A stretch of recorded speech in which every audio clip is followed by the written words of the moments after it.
In previous sessions, we have looked into creating a straight beam and controlling its properties.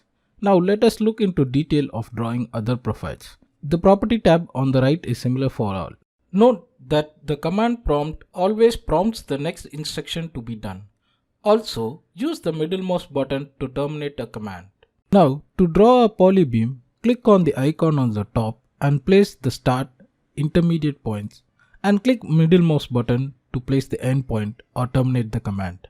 You can adjust the node to be curved by selecting the node and changing its shape. Give a value to adjust the radius of the curve. Similarly, for curved beam, here the intermediate point is the radius.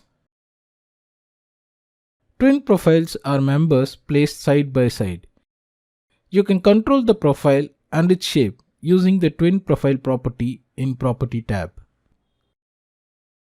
For orthogonal beam, let me draw up footing and explain how it works.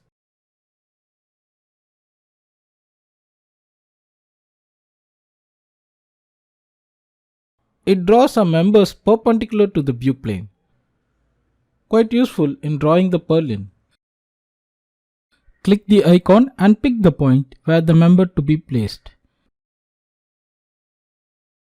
You can hover over any icon to get help popping up. Before creating spiral beam, let me take a view to explain.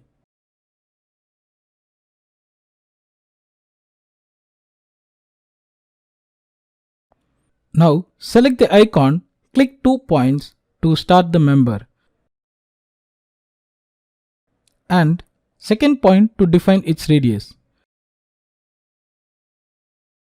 Press Ctrl Tab to switch between views and then click the third point to define its height.